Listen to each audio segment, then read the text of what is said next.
जय जिनेंद्र। हमारी इस श्रृंखला का नाम है जैन दर्शन, सच को कैसे देखें। जी। और इस श्रृंखला में आज हम 10वें भाग पर आ पहुंचे हैं। इसका शीर्षक है जीवन में अनेकांत का प्रयोग। एक छोटी सी गुजारिश कि अगर आपने पिछले भाग नहीं देखे हैं तो कृपया श्रृंखला को भाग 1 से सुनें। जी, ताकि पूरी बात क्रम से समझ में आए। बिल्कुल। पिछले भाग में, जिसका शीर्षक था सत्य को कैसे समझें और जोड़ें, हमने ये समझा था कि सत्य को सिर्फ देखना काफी नहीं है, उसे जोड़ना भी जरूरी है। हाँ, और हमने देखा कि हर नए सत्य का बस एक हिस्सा दिखाता है और उन हिस्सों को नए समन्वय से जोड़कर ही एक संतुलित नतीजे पर पहुंचा जा सकता है। निश्चय नए और व्यवहार नए के संतुलन पर भी हमने बात की थी। जी, तो उसी समझ को आगे बढ़ाते हुए आज हम ये देखने की कोशिश करेंगे कि अनेकांत को, मतलब जीवन में, व्यवहार में कैसे उतारा जाए। क्योंकि अनेकांत सिर्फ एक विचार तो है नहीं। बिल्कुल नहीं, ये तो बोलने, सुनने, यहाँ तक कि संबंध निभाने की एक पूरी जीवन दृष्टि है। जी। तो आज हम देखेंगे कि रोजमर्रा की जिंदगी में इसका प्रयोग इतना मुश्किल क्यों लगता है, या फिर समझ होने पर भी हम एक तरफा फैसले क्यों ले लेते हैं। और शायद ये भी कि इसका पहला व्यवहारिक संकेत क्या है। हाँ, और जब गुस्सा या अहंकार जैसी स्थिति हो तब इस दृष्टि को कैसे बनाए रखें और इसके खतरे क्या हो सकते हैं। जैसे कि कहीं हम अपने ही सत्य से समझौता तो नहीं करें। बिल्कुल। और ये सारी जानकारी पहले की तरह ही सिर्फ 4 जैन ग्रंथों पर आधारित है: तत्वार्थ सूत्र, आप्तमीमांसा, नए साहित्य और प्रवचन सार। जी, इसमें कोई भी बाहरी या आधुनिक विचार शामिल नहीं है। तो चलिए इस विचार यात्रा को आगे बढ़ाते हैं। मेरा पहला सवाल बहुत ही बुनियादी है और शायद हम सबकी जिंदगी से जुड़ा हुआ है। हम मान भी लेते हैं कि सत्य बहुआयामी है, हमारी समझ सीमित है। तो फिर असल जीवन में, चाहे वो ऑफिस की मीटिंग हो या घर का कोई फैसला, हम इतने एकांगी, इतने वन साइडेड क्यों हो जाते हैं? हम ये क्यों भूल जाते हैं कि सिक्के का दूसरा पहलू भी हो सकता है? ये बहुत ही व्यवहारिक प्रश्न है और इसका जवाब भी जैन दर्शन बहुत स्पष्ट रूप से देता है। देखिए, समस्या सत्य में नहीं है। अच्छा। सत्य तो जैसा है वैसा है, बहुआयामी। समस्या हमारी दृष्टि की बनावट में है, हमारे देखने की क्षमता में है। हमारी दृष्टि की बनावट, इसे थोड़ा और समझाएंगी? ये सीमितता आती कहां से है? इसके कई स्तर हैं। पहला और सबसे बुनियादी स्तर है हमारी इंद्रियों का। तत्वार्थ सूत्र में आचार्य उमा स्वामी समझाते हैं कि हमारा सारा ज्ञान हमारी 5 इंद्रियों और मन के जरिए ही तो आता है। सही बात है। हम जो भी जानकारी इकट्ठा कर रहे हैं वो पहले से ही फिल्टर होकर आ रही है, जैसे एक बड़ी सी फिल्म का बस एक ट्रेलर देख रहे हो। बिल्कुल सही उपमा है। और मुश्किल तब शुरू होती है जब हम उस ट्रेलर को ही पूरी फिल्म मान लेते हैं। जब हम अपने उस आंशिक टुकड़े में मिले ज्ञान को ही पूर्ण सत्य मानकर बैठ जाते हैं, तो जाहिर है हमारा फैसला एक ही पक्ष पर टिक जाएगा। और इसमें शायद हमारी भावनाएं, हमारे इमोशंस, वो भी एक बड़ा रोल निभाते होंगे। निश्चित रूप से ये दूसरा स्तर है। प्रवचन सार में आचार्य कुंद इसी बात को निश्चय और व्यवहार के नजरिए से समझाते हैं। वो कैसे? वो कहते हैं कि व्यवहारिक जीवन में इंसान अक्सर अपने वर्तमान अनुभव और अपनी भावना को ही सच मान लेता है। अगर गुस्सा आ रहा है तो उस वक्त गुस्से वाली सोच ही परम सत्य लगती है। हाँ, ये तो होता है। अगर डर लग रहा है तो डर से जुड़ी बातें ही सच लगती हैं और उस भावना के बहाव में बाकी सारे दृष्टिकोण, बाकी सारी संभावनाएं वो अनदेखी रह जाती हैं। और यहीं पर शायद न्याय का सिद्धांत भी आता है। हमने शब्द का इस्तेमाल कई बार किया है, ये बस एक पॉइंट ऑफ व्यू है ना? हाँ, नजरिया इसके सबसे करीब का शब्द है। न्याय मतलब सत्य को देखने का एक विशेष कोण। वो कहानी है ना जिसमें कुछ अंधे लोग एक हाथी को छूकर बताते हैं। हाँ, जिसने पूंछ पकड़ी वो कहता हाथी रस्सी जैसा है, जिसने पैर पकड़ा वो कहता है खंबे जैसा है। बिल्कुल। और मजे की बात यह है कि उनमें से कोई भी गलत नहीं है, लेकिन कोई भी पूरी तरह सही भी नहीं है। एकदम सही। हर व्यक्ति का कथन अपने न्याय से, अपने नजरिए से सच है। समस्या तब शुरू होती है जब पूंछ पकड़ने वाला ये दावा करने लगे कि सिर्फ वो ही सही है और बाकी सब झूठे हैं। और यही हम अपनी रोजमर्रा की जिंदगी में करते हैं। बिल्कुल। हम अपने नजरिए को, अपने नए को ही एकमात्र सच मान लेते हैं। तो संक्षेप में कहें तो हमारे फैसले एकांगी इसलिए होते हैं क्योंकि हमारा ज्ञान अधूरा है, हमारी भावनाएं उस पर हावी हो जाती हैं और हम अपने नजरिए को लेकर जिद्दी हो जाते हैं। अनेकांत हमें बस इसी बात के लिए सजग करता है कि फैसला लेने से पहले अपनी दृष्टि की सीमा को पहचान लो। ये ध्यान देना बहुत सूक्ष्म है कि सत्य एकांगी नहीं है। हमारी दृष्टि एकांगी हो जाती है। और इस फर्क को पहचानना ही शायद बदलाव का पहला कदम है। बिल्कुल। इसी से जुड़ा एक और सवाल है जो मुझे हमेशा परेशान करता है। हम समझ तो जाते हैं पर कर नहीं पाते। पता है कि गुस्सा करना ठीक नहीं, फिर भी कर बैठते हैं। जानते हैं कि सुबह टहलना सेहत के लिए अच्छा है, पर बिस्तर नहीं छोड़ पाते।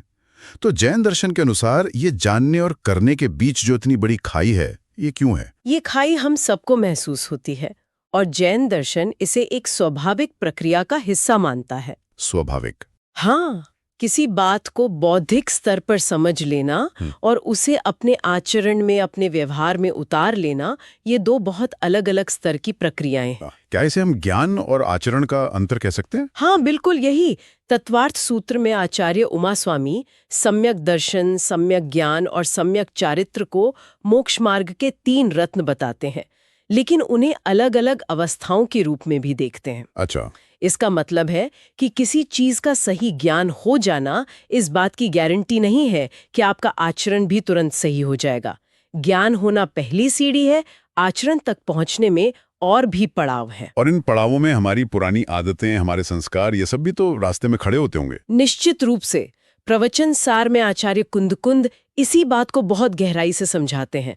वो कहते हैं कि निश्चय स्तर पर, यानी बौद्धिक और आत्मिक स्तर पर, व्यक्ति सत्य को शायद पहचान ले, लेकिन व्यवहार के स्तर पर हमारे सालों पुराने संस्कार, हमारी भावनाएं और आदतें इतनी मजबूत होती हैं कि वे ही हमारे व्यवहार को नियंत्रित करती रहती हैं। बिल्कुल। तो क्या हम इसे निश्चय नय और व्यवहार नय के नजरिए से भी समझ सकते हैं कि निश्चय से तो हम जानते हैं कि क्या सही है, पर व्यवहार में आदतें हम पर हावी हो जाती हैं? आपने इसे बिल्कुल सही पकड़ा। इसे एक उदाहरण से समझिए। निश्चय ने वो डॉक्टर की रिपोर्ट है जो पूरी निश्चितता से बताती है कि स्मोकिंग आपके लिए जानलेवा है। ये एक परम सत्य है। लेकिन व्यवहार ने वो असलियत है जहां व्यक्ति तनाव में या दोस्तों के साथ बैठकर सिगरेट जला लेता है। उसकी आदत उसे मजबूर करती है, भले ही उसे निश्चय से पता हो कि यह गलत है। सही है। जब तक निश्चय में समझे गए सत्य को व्यवहार में लाने का निरंतर अभ्यास नहीं होता, तब तक ये खाई बनी रहती है। तो ये जानना एक तरह की राहत देता है कि ये हमारी कोई व्यक्तिगत असफलता नहीं, बल्कि एक स्वाभाविक प्रक्रिया का हिस्सा है। समझ एक बीज की तरह है और व्यवहार वो पेड़ है जिसे उगने में समय, सजगता और अभ्यास का पानी लगता है। आपने बहुत सुंदर निष्कर्ष निकाला। इसे असफलता नहीं, एक यात्रा की तरह देखना चाहिए। चलिए अब इस यात्रा पर पहला कदम रखते हैं। अगर हमें अनेकांत को अपनी जिंदगी में लाना है, तो इसका पहला व्यवहारिक संकेत क्या है? क्या इसका मतलब यह है कि हम हर बहस में चुप हो जाएं या हर किसी की बात से सहमत होने लगें? क्योंकि ज्यादातर लोग तो अनेकांत का यही मतलब निकाल लेते हैं कि सब सही है। यह एक बहुत आम और खतरनाक गलतफहमी है। अगर अनेकांत का मतलब चुप रहना या हर बात पर हाँ में हाँ मिलाना होता, तो ये विवेक नहीं बल्कि कमजोरी बन जाता। जैन दर्शन के अनुसार अनेकांत का पहला व्यवहारिक संकेत इनमें से कुछ भी नहीं है। तो फिर क्या है? अगर हमें चुप नहीं रहना है और हर बात से सहमत भी नहीं होना है, तो फिर फर्क क्या हुआ? फर्क बाहरी नहीं, भीतरी है। अनेकांत का पहला वास्तविक संकेत एक आंतरिक क्रिया है। आंतरिक क्रिया? हाँ, वो क्रिया है अपने किसी भी निर्णय, किसी भी विचार को अंतिम सत्य का तमगा देने से पहले एक पल के लिए रुक जाना। ये एक मानसिक ठहराव है। एक मेंटल पॉज। ये बहुत दिलचस्प है। मतलब ये बाहर से शायद किसी को दिखे भी नहीं, ये हमारे अंदर घटता है। बिल्कुल। ये आपके और आपकी सोच के बीच एक छोटी सी जगह बनाने जैसा है। ये खुद को याद दिलाना है कि मैं जो देख रहा हूं वो मेरी दृष्टि से देखा गया सत्य है। वो संपूर्ण सत्य हो भी सकता है और नहीं भी। ये एक तरह की विनम्रता है। हाँ, आपती मीमांसा में आचार्य समंतभद्र कहते हैं कि जो व्यक्ति अपने ज्ञान की सीमा को पहचानता है, वही अहंकार से मुक्त होकर संवाद कर सकता है। चुप हो जाना तो पलायन हो सकता है, हर बात मान लेना विवेकहीन समझौता हो सकता है, लेकिन ये आंतरिक ठहराव जागरूकता की शुरुआत है। तो ये अभ्यास बहस को जीतने के लिए नहीं, बल्कि अपनी सोच का गुलाम न बनने के लिए है। ये आत्मविश्वास के साथ विनम्रता को जोड़ने जैसा है। एकदम सही। ये वो पहला बिंदु है जहां से अनेकांत सिर्फ एक दर्शन नहीं, बल्कि जीवन व्यवहार बनना शुरू होता है। तो पहला कदम बाहर नहीं, भीतर लिया जाता है। ठीक है, ये सब शांत और सामान्य स्थितियों में तो संभव लगता है, लेकिन अब एक बहुत ही मुश्किल और असली जिंदगी की परिस्थिति की बात करते हैं। मान लीजिए ऑफिस में आपका बॉस या घर पर कोई सदस्य आप पर चिल्ला रहा है, गुस्से में है, अपनी बात पर अड़ा हुआ है, उस वक्त शांत रहकर अनेकांत की बात सोचना तो लगभग नामुमकिन लगता है। ये व्यवहारिक रूप से कैसे संभव है? ये वाकई सबसे बड़ी चुनौती है और जैन दर्शन इस स्थिति के लिए बहुत व्यावहारिक मार्गदर्शन देता है। यहाँ एक बात समझनी बहुत जरूरी है। ऐसी स्थिति में अनेकांत का प्रयोग सामने वाले को बदलने के लिए नहीं, बल्कि सबसे पहले खुद को बचाने के लिए होता है। खुद को बचाने के लिए, ये एक बहुत ही अलग नजरिया है। आमतौर पर हम सोचते हैं कि हमें दूसरे को समझाना है। आप कह रही हैं कि ये पहले अपने लिए एक रक्षा कवच है। बिल्कुल। तत्वार्थ सूत्र में क्रोध, मान, माया, लोभ को कषाय कहा गया है। कषाय? कषाय का मतलब ही है जो आत्मा के समता भाव को कस दे, उसे ढक दे। जब कोई व्यक्ति तीव्र क्रोध या अहंकार में होता है तो उसकी बातें सत्य से ज्यादा उसकी उस कषाय अवस्था को प्रकट कर रही होती हैं। अच्छा। अनेकांत हमें सबसे पहले ये देखने में मदद करता है कि ये हमला मुझ पर नहीं, बल्कि ये उस व्यक्ति की अपनी आंतरिक अशांति का बाहरी प्रदर्शन है। तो हमारा पहला कदम क्या होना चाहिए? क्या हमें बहस करनी चाहिए या चुपचाप सुन लेना चाहिए? पहला व्यवहारिक कदम है अपनी प्रतिक्रिया को संयमित रखना। संयमित रखना? हाँ, इसका मतलब है बिना सोचे समझे प्रतिक्रिया न देना, न तो तुरंत पलटकर जवाब देना और न ही दबाव में आकर उनकी बात मान लेना। ये संयम कमजोरी नहीं बल्कि आत्मनियंत्रण की निशानी है। प्रवचन सार में आचार्य कुंद कहते हैं कि जब तक हमारे भाव शांत नहीं होते तब तक सही दृष्टि प्रकट हो ही नहीं सकती। तो पहला काम है सामने वाले की अशांति की आग को अपने अंदर आने से रोकना। लेकिन ये तो बहुत निष्क्रिय, बहुत पैसिव लगता है। क्या हमें अन्याय या गलत बात को भी बस सुनते रहना चाहिए? संयम का मतलब हमेशा के लिए चुप हो जाना नहीं है। इसका मतलब है सही समय का इंतजार करना। अच्छा। नए साहित्य हमें व्यक्ति और उसकी वर्तमान अवस्था में भेद करना सिखाता है। आप उस व्यक्ति से नहीं बल्कि उसके क्रोध से बात कर रहे हैं, और क्रोध से किया गया संवाद कभी सार्थक नहीं हो सकता। सही बात है। इसलिए अनेकांत का व्यवहारिक रूप ये है कि पहले खुद को स्थिर करें और फिर जब सामने वाला सुनने की अवस्था में हो तब सही भाषा में अपनी बात रखें। मतलब उस वक्त हमारा लक्ष्य संवाद करना नहीं बल्कि खुद को उस भावनात्मक तूफान से बचाना है, ताकि बाद में जब माहौल शांत हो तब सही संवाद की कोई गुंजाइश बन सके। यहाँ अनेकांत दूसरे के लिए नहीं, पहले अपने लिए एक शील्ड बनता है ताकि हम अपनी शांति न खो दें। आपने इसका सार बहुत सुंदरता से प्रस्तुत किया है। यही इसका व्यवहारिक रूप है। ये अपनी शांति को बचाने वाला विचार बहुत शक्तिशाली है, लेकिन यहीं पर मेरे मन में एक डर भी आता है। अगर हम हमेशा दूसरे के नजरिए को समझने की कोशिश करते रहें, हमेशा अपनी सोच पर सवाल उठाते रहें, तो क्या हम धीरे धीरे इतने लचीले हो जाएंगे कि अपनी बात पर टिकना ही भूल जाएं? क्या हम निर्णय लेने में कमजोर पड़ जाएंगे? मतलब अनेकांत का अभ्यास करते समय सबसे बड़ा खतरा क्या होता है?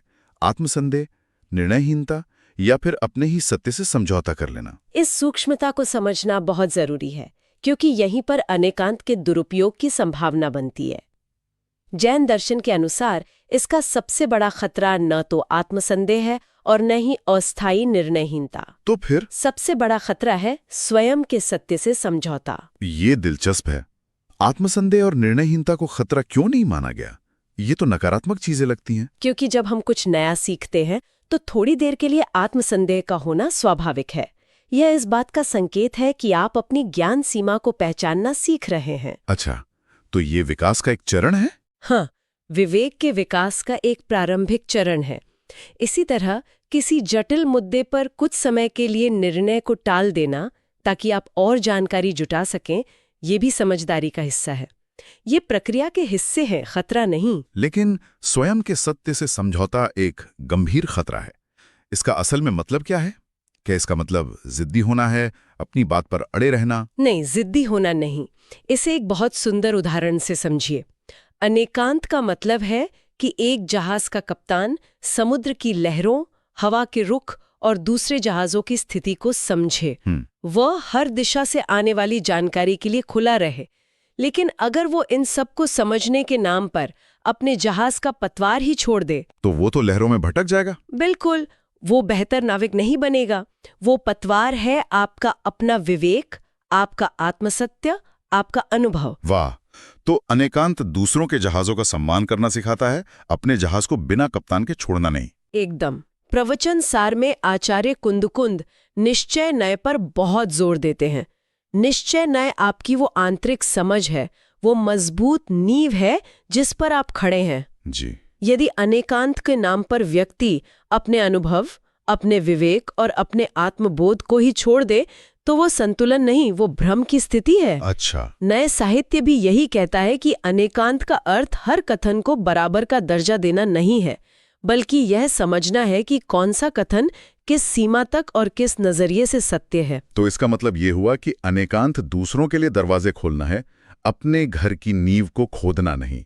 ये एक बहुत ही महीन और जरूरी संतुलन है। एकदम सही। व्यवहारिक जैन दृष्टि यही कहती है, अनेकांत का प्रयोग विनम्रता और खुलेपन के साथ हो, लेकिन आत्मसत्य, विवेक और अपने निर्णय की जिम्मेदारी को कभी न छोड़ा जाए। यही संतुलन अनेकांत को शक्ति बनाता है और यही उसे उसके दुरुपयोग से बचाता है। अनेकांत जड़ों को फैलाना सिखाता है, उन्हें उखाड़ना नहीं। यहां तक हम ये समझने की कोशिश कर रहे हैं कि जैन दर्शन के अनुसार अनेकांत केवल विचार की बात नहीं, बल्कि देखने, सोचने और निर्णय लेने की एक व्यापक दृष्टि है। अब स्वाभाविक है कि जब ये दृष्टि जीवन के भीतर उतरती है तो वो हमारे व्यवहार, संवाद और दैनिक निर्णयों में कैसे दिखाई देती है। इसी दिशा में आगे बढ़ते हुए हम इस चर्चा को व्यवहारिक धरातल पर ले आते हैं। यहाँ हम देखने की कोशिश करेंगे कि अनेकांत की समझ सिर्फ सिद्धांत तक सीमित न रहकर दैनिक जीवन, संबंधों, संवाद और निर्णयों में वास्तव में कैसे काम करती है और कैसे ये दृष्टि जीवन को अधिक संतुलित और अहिंसक बना सकती है। तो चलिए सबसे पहले उस सवाल पर आते हैं जो हम सबके जीवन से, हमारे रिश्तों से जुड़ा है। प्रश्न 6 है, पारिवारिक और व्यक्तिगत संबंधों में अनेकांत का प्रयोग समझ बढ़ाता है या टकराव को दबा देता है? अक्सर ऐसा लगता है कि शांति बनाए रखने के लिए चुप हो जाना या सामने वाले की बात मान लेना ही अनेकांत है। पर क्या ये सच है? ये एक बहुत ही आम और गहरी गलतफहमी है। जैन दर्शन के अनुसार अनेकांत का उद्देश्य टकराव को दबाना या टालना नहीं, बल्कि समझ को इतना गहरा कर देना है कि टकराव की जरूरत ही ना रहे। अच्छा। कई जैन ग्रंथों में, जैसे तत्वार्थ सूत्र में, आचार्य उमा स्वामी कहते हैं कि सम्यक दृष्टि का अर्थ है सत्य के प्रति एक साफ और सजग नजरिया। यानी सच को दबाना नहीं है? बिल्कुल नहीं। अगर शांति के लिए सच को दबा दिया जाए तो वो अनेकांत नहीं, वो तो एक तरह का पलायन है, एक मजबूरी है। तो इसका मतलब ये हुआ कि चुप हो जाना या ठीक है तुम ही सही हो कहकर बात खत्म कर देना, ये अनेकांत नहीं है। अक्सर लोग रिश्तों में शांति के लिए यही रास्ता अपनाते हैं। नहीं, बिल्कुल नहीं। वो एक अस्थाई समझौता हो सकता है, लेकिन वो समझ नहीं है। अनेकांत हमें सत्य को छोड़ना नहीं, बल्कि उसे सही ढंग से प्रस्तुत करना सिखाता है। सही ढंग से मतलब संबंधों में सत्य को उचित समय, उचित भाषा और उचित तरीके से व्यक्त करना जरूरी है। मान लीजिए कोई गुस्से में है, अगर हम उसी पल उसे उसकी गलती बताएंगे तो वो बात उस तक पहुंचेगी ही नहीं, बल्कि उसका गुस्सा और भड़क जाएगा। हाँ, अनेकांत यहाँ ये विवेक देता है कि कब बोलना है, कैसे बोलना है और कितना बोलना है, ताकि बात संवाद बने, विवाद नहीं। और यहाँ पर ये समझना वाकई दिलचस्प है कि समस्या अक्सर तथ्यों में नहीं बल्कि हमारे भावों में होती है। जैसा कि आचार्य कुंदकुंद प्रवचन सार में इशारा करते हैं, ज्यादातर झगड़े इस बात पर नहीं होते कि क्या हुआ, बल्कि इस बात पर होते हैं कि कैसा महसूस हुआ। सही कहा। जब कोई व्यक्ति अपनी ही दृष्टि को पूरा सच मानकर अड़ जाता है कि सिर्फ मैं ही सही हूं, तब संवाद की सारी गुंजाइश खत्म हो जाती है और वो संघर्ष में बदल जाता है। आपने बिल्कुल सही नस पकड़ी है। अनेकांत हमें एक तरह का पॉज बटन देता है। ये सिखाता है कि सामने वाले की बात को तुरंत सही या गलत का ठप्पा लगाने से पहले एक पल रुककर ये समझे कि ये बात किस नजरिए से, किस मानसिक अवस्था से और किन हालात से निकल रही है। अच्छा। हो सकता है कोई व्यक्ति थकान या तनाव की वजह से तीखे शब्दों का प्रयोग कर रहा हो या किसी पुरानी घटना के असर में हो। जब हम कारण को देखते हैं तो शब्दों का असर कम हो जाता है। तो ये व्यक्ति को उसकी बात से अलग करके देखने की कला है। नए साहित्य भी शायद इसी ओर इशारा करता है कि हम व्यक्ति को नकारने और उसकी दृष्टि से असहमत होने में फर्क करना सीखें। जी। हम ये कह सकते हैं कि मैं समझ सकता हूं कि तुम ऐसा क्यों महसूस कर रहे हो, लेकिन इस मामले में मेरा अनुभव कुछ अलग रहा है। बिल्कुल। अनेकांत व्यक्ति का अपमान नहीं करता, वो केवल एक तरफा सोच की सीमा को दिखाता है। जब हम इस तरह से बात करते हैं तो सामने वाले को भी लगता है कि उसे सुना और समझा जा रहा है, भले ही हम उससे सहमत ना हो। हाँ। इस तरह अनेकांत का सही इस्तेमाल टकराव को दबाता नहीं, बल्कि उसे संयम, विवेक और गहरी समझ में बदल देता है, जिससे रिश्ते दिखावे के लिए नहीं बल्कि सच में मजबूत होते हैं। ठीक है, तो हम संबंधों में अलग अलग नजरियों को समझने की कोशिश कर रहे हैं, पर इसका एक खतरा भी है जो हमें अगले सवाल पर लाता है। प्रश्न 7 है, क्या हर मतभेद में सभी पक्षों को समान रूप से स्वीकार करना न्याय संगत है? कहीं ऐसा तो नहीं कि सबकी अपनी अपनी दृष्टि है कहकर हम सही और गलत के भेद को ही मिटा दें? अगर कोई कहे कि हिंसा करना मेरा नजरिया है, तो क्या अनेकांत हमें उसे भी स्वीकार करने को कहता है? ये एक बहुत ही जरूरी सवाल है, क्योंकि यहीं पर अनेकांत के दुरुपयोग की आशंका सबसे ज्यादा होती है। साफ शब्दों में कहें तो अनेकांत का अर्थ ये बिल्कुल नहीं है कि हर बात या हर विचार बराबर सही मान लिया जाए। आचार्य समंतभद्र आप्तमीमांसा में बहुत स्पष्ट करते हैं कि जिस कथन के पीछे कोई प्रमाण न हो, जिसमें संयम न हो और जिसके मूल में अहिंसा का भाव न हो, वह सिर्फ एक जिद या आग्रह बनकर रह जाता है, चाहे उसे कितने ही आत्मविश्वास से क्यों न कहा जाए। अच्छा, तो ये एक तरह का फिल्टर है। हम हर विचार को सुनने के लिए तो तैयार हैं, लेकिन उसे स्वीकार करने से पहले विवेक की कसौटी पर परखते हैं। जी, इसे ऐसे भी कह सकते हैं कि अनेकांत हमारे मन के दरवाजे तो खोलता है, पर विवेक उस दरवाजे पर खड़ा एक पहरेदार है, जो ये देखता है कि अंदर क्या आ रहा है और किस नियत से आ रहा है। बहुत बढ़िया मिसाल है। अनेकांत आपको एक हॉस्पिटेबल होस्ट बनाता है, जो हर मेहमान यानी विचार का स्वागत करता है। लेकिन विवेक एक समझदार सिक्योरिटी गार्ड की तरह है, जो ये भी देखता है कि कोई मेहमान घर में आके तोड़फोड़ तो नहीं करेगा। सही। उदाहरण के लिए, यदि किसी विचारधारा में नफरत या हिंसा को बढ़ावा दिया जा रहा हो, तो उसे एक दृष्टि कहकर स्वीकार करना अनेकांत नहीं। वो तो विवेक का त्याग हो जाएगा। बिल्कुल, वो अपनी नैतिक जिम्मेदारी का त्याग होगा। तो ये विवेक आता कहाँ से है?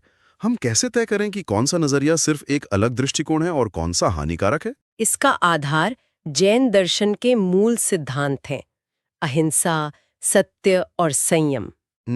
नए साहित्य के अनुसार हर दृष्टि को उसके संदर्भ, उसकी सीमा और उसके इरादे के साथ देखना जरूरी है।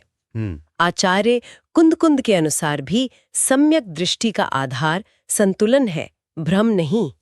अनेकांत हमें खुले मन से देखने की शक्ति देता है और विवेक यह सुनिश्चित करता है कि हम सत्य और असत्य के बीच भेद करना न छोड़ दें। तो ये एक दूसरे के दुश्मन नहीं बल्कि पूरक हैं। बिल्कुल पूरक हैं। और ये जो विवेक की बात है, ये निर्णय लेने की प्रक्रिया में सबसे ज्यादा काम आती है। यह हमें हमारे 8वें प्रश्न पर लाता है। निर्णय लेते समय निश्चय न्याय और व्यवहार न्याय का संतुलन कैसे पहचाना जाए, ताकि हम न तो एकदम आदर्शवादी होकर कठोर बन जाएं और न ही व्यवहारिक होने के नाम पर सिद्धांतों से ही समझौता कर लें। पहले यह समझना जरूरी है कि निश्चय न्याय और व्यवहार न्याय दो अलग-अलग या विरोधी रास्ते नहीं हैं। ये एक ही सत्य को देखने के दो अलग-अलग स्तर हैं। अच्छा, हम इसे ऐसे समझ सकते हैं कि निश्चय न्याय हमारा ट्रू नॉर्थ या ध्रुव तारा है, जो हमें हमेशा सही दिशा दिखाता है, और व्यवहार ने वो जीपीएस या नक्शा है जो बताता है कि उस तारे तक पहुंचने के लिए अभी इस ऊबड़ खाबड़ रास्ते पे गाड़ी कैसे चलानी है। क्या बात है! इससे बेहतर तरीके से इसे नहीं समझाया जा सकता। बिल्कुल यही बात है। कठोरता तब आती है जब कोई व्यक्ति सिर्फ ध्रुव तारे को देखता रहता है और सामने की खाई या तूफान को नजरअंदाज कर देता है। वो कहता है मुझे तो बस सीधे ही जाना है, और खाई में गिर जाता है। ये निश्चय न्याय का एकांगी प्रयोग है। और ढीलापन तब आता है जब कोई नक्शे में ही इतना खो जाता है कि उसे याद ही नहीं रहता कि उसे जाना कहाँ था।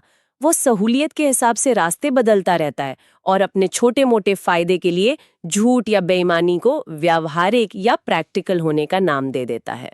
ये तो व्यवहार न्याय का दुरुपयोग हुआ। हाँ बिल्कुल। जीपीएस के बिना आप भटक जाएंगे और ट्रू नॉर्थ के बिना आपकी कोई मंजिल ही नहीं होगी। तो फिर संतुलन की असली पहचान क्या है? इसे व्यवहार में कैसे देखें? संतुलन की कुंजी है भीतरी स्पष्टता और बाहरी संवेदनशीलता का एक साथ होना। निर्णय लेते समय आपके भीतर ये बिल्कुल साफ हो कि आपका आदर्श या मूल सिद्धांत क्या है, ये निश्चय न्याय है। और साथ ही आप इस बात के प्रति भी पूरी तरह संवेदनशील हो कि वर्तमान स्थिति में उस सिद्धांत को किस रूप में लागू करना सबसे ज्यादा उचित और अहिंसक होगा। ये व्यवहार न्याय है। आचार्य कुंद प्रवचन सार में कहते हैं कि दृष्टि शुद्ध रहे और आचरण संयमित, तभी सही निर्णय संभव है। तो जब निर्णय में ये दोनों चीजें एक साथ होती हैं, तब न तो सिद्धांतों की कठोरता रहती है और न ही सहूलियत का अनुचित समझौता। बिल्कुल। जब ये संतुलन सधने लगता है तो इसका असर हमारे रोजमर्रा के जीवन पर भी दिखता होगा। यही हमारा नवा सवाल है। अगर कोई लगातार अनेकांत को अपनी आदत बना ले तो ये उसकी वाणी, उसकी प्रतिक्रियाओं और उसके संबंधों को किस तरह बदलता है? इसका प्रभाव 3 स्तरों पर बहुत साफ दिखाई देता है। सबसे पहला और सबसे जल्दी दिखने वाला बदलाव आता है हमारी वाणी पर। वाणी पर? जी। अनेकांत के अभ्यास से वाणी में जो एक आग्रह होता है, एक तरह की अकड़ होती है, वो कम हो जाती है। व्यक्ति मैं ही सही हूं या ऐसा ही है जैसे वाक्यों की जगह इस नजरिए से ऐसा हो सकता है या मुझे ऐसा लगता है, हो सकता है मैं गलत हूं, जैसी भाषा का इस्तेमाल करने लगता है। एक विनम्रता आ जाती है। हाँ, उसके शब्दों में एक विनम्रता और खुलापन आ जाता है। ये तो हुई वाणी की बात, जो शायद साधना में पहला कदम है। लेकिन प्रतिक्रियाओं का क्या? हम तो अक्सर बिना सोचे समझे तुरंत जवाब दे देते हैं, खासकर जब कोई हम पर हमला कर रहा हो। आपका सवाल बिल्कुल सही है। और दूसरा प्रभाव इसी पर पड़ता है। तर समता का भाव जागता है तो तुरंत प्रतिक्रिया देने की आदत शांत होती है। अच्छा। व्यक्ति जवाब देने से पहले एक पल के लिए रुकता है। उस छोटे से ठहराव में वो अपनी मानसिक अवस्था देखता है, सामने वाले की स्थिति का अंदाजा लगाता है और पूरे मामले के संदर्भ को समझता है। तो इस छोटे से पॉज से हमारी प्रतिक्रिया एक संवाद की दिशा में मुड़ जाती है, टकराव की नहीं। सही कहा। गुस्सा एक इंस्टेंट रिएक्शन है, जबकि शांति से अपनी बात रखना एक थॉटफुल रिस्पॉन्स है। और इसका रिश्तों पर क्या असर पड़ता है, क्योंकि अंत में तो सब कुछ वहीं आकर जुड़ता है। तीसरा और सबसे गहरा प्रभाव संबंधों पर ही पड़ता है।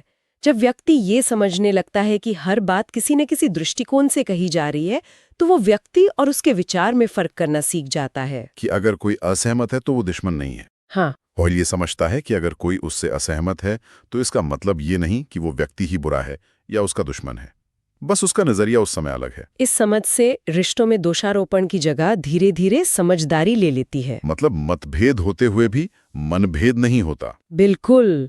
और रिश्ते लंबे समय तक टिकते हैं। तो कुल मिलाकर ये बदलाव किसी बाहरी नियम या दबाव से नहीं, बल्कि भीतर की दृष्टि बदलने से आता है। ये हमारी वाणी को अहिंसक, प्रतिक्रिया को संयमित और संबंधों को परिपक्व बनाता है। ये सारे बाहरी बदलाव बोली में, व्यवहार में जाहिर है कि भीतर से ही आते होंगे। तो अब आते हैं इस यात्रा के सबसे गहरे हिस्से पर, जो हमारा आज का आखिरी सवाल भी है। प्रश्न 10। जैन दर्शन के अनुसार अनेकांत का नियमित अभ्यास व्यक्ति के भीतर विवेक, अहिंसा और आंतरिक स्थिरता जैसे गुणों को कैसे विकसित और मजबूत करता है? अनेकांत सिर्फ विचारों में उदारता लाने का टूल नहीं है, यह आत्मविकास की, खुद को बेहतर बनाने की एक निरंतर साधना है।